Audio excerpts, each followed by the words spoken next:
I'm going to talk to you today about making the transformation happen.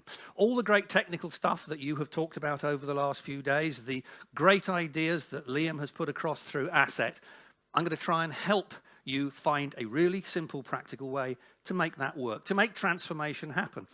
It's about also, I think, excellence. And what we just saw with those awards confirms to me that that excellence is already here. So you're building on brilliant bedrock to make that transformation happen.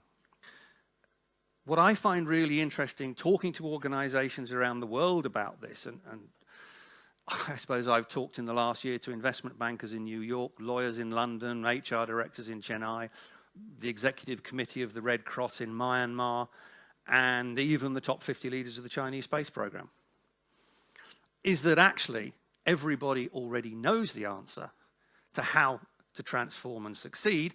The problem is, as Liam was saying, it gets lost in the noise. So let's have a little look at how we can make that happen. You see, I think every single one of you already has the critical knowledge in your work experience to make it succeed. So it's not about me telling you how to do it.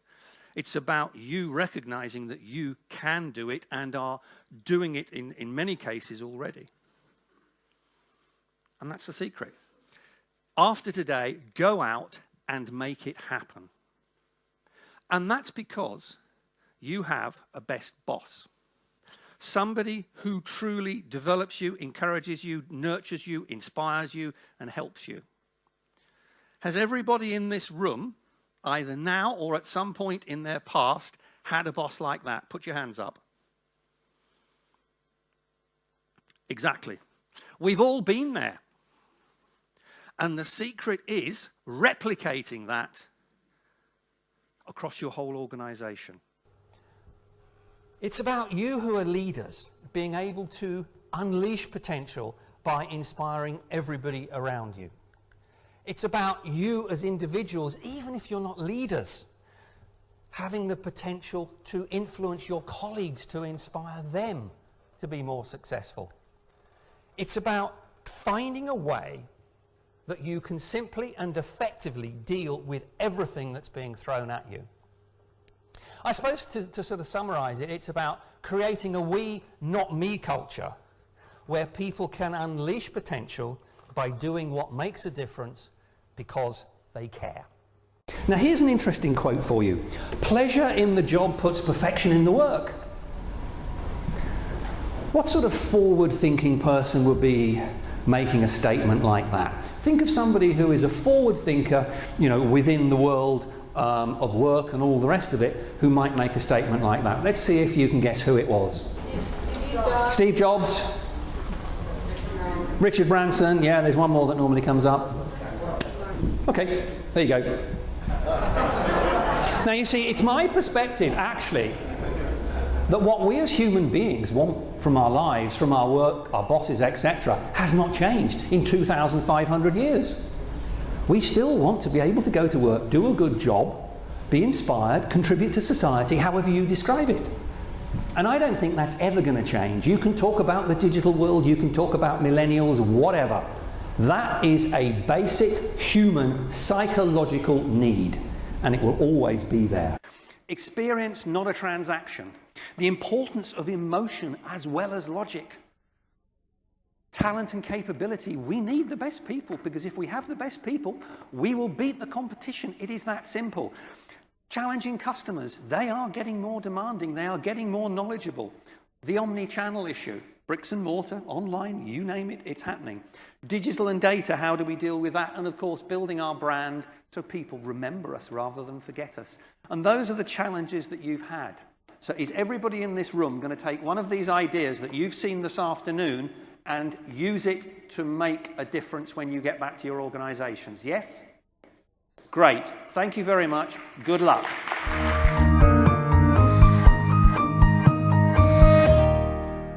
So it's about your ability to influence those that you teach, your ability to influence those around you, and your ability to create an environment where you can inspire people to do what they want to do. So, 5 years, the world has changed. Business Partner's been here for nearly 20 years. It has changed beyond all recognition. What customers want, what's happening in the markets, what employees want, what stakeholders want, the involvement of wider society through social media in terms of assessing and benchmarking organisations in terms of performance and ethics. So the HR Business Partner is under what I call time pressure. And also we have an increasingly uncertain future about what's happening in our organisations. I think it's about relevance, resonance, results and ROI. And for those of you that were here last year and heard me speak, it's about making HR sexy too. It's just a step on that journey, the journey to success. I think the HR entrepreneur is the next one. It's a different approach, as Lucy was saying earlier. It's delivering success, not HR. And I think there's a difference. Has anyone seen this model? Okay, let's rationalise it very, very quickly. Here we go. Those areas where we try and deliver what we need to deliver rely on us understanding in depth what's going on. Not just in HR, but in the big picture. Not only that, but then there's also the challenge that if we take this part, pretty much 50% or more of that is about future thinking. So even to be a good business partner, we need to understand the holistic picture and we need to understand where we may be going, not just getting caught in the weeds of doing HR operational work. So let's go back to this situation. I want you to remember that inspirational boss that changed your life at work and actually changed your life. And what I want you to do is I want you to write down on a piece of paper what that person did on a day-to-day basis that made them so special. I want you to write 2 or 3 things. What did that person do on a day-to-day basis that made them special? Every single group of leaders I speak to produces the same list because it goes back to Aristotle. It is the core thing we want as a human being to give best performance. Do any of those things on that list require a complicated course? No. Do any of the things on that list mean that you could not do them tomorrow? No. So we have a list of things that everyone can do tomorrow that cost no money and will deliver success. But the problem is we never do enough of them. And yet we're getting involved with all sorts of complicated things that cost us money and actually don't have anywhere near the power of that. How much benefit? We know from all the stats, there's proven benefit, there's significant benefit. 30% more effort from 60% of people, ladies and gentlemen. Think about that in terms of the challenges your organisation is facing. How much easier would it be to meet those challenges? How much easier would it be to achieve your targets? How much easier would it be to achieve the vision and deliver the legacy you want if you were getting 30% more effort from 60% of your people? So, okay, there's a sort of list, right? And is there anything that's critical that we think we've missed off the list, or have we pretty much got it? Are we saying as a group that if you had a boss who did that, you would deliver super performance? Probably, yes? Right, okay.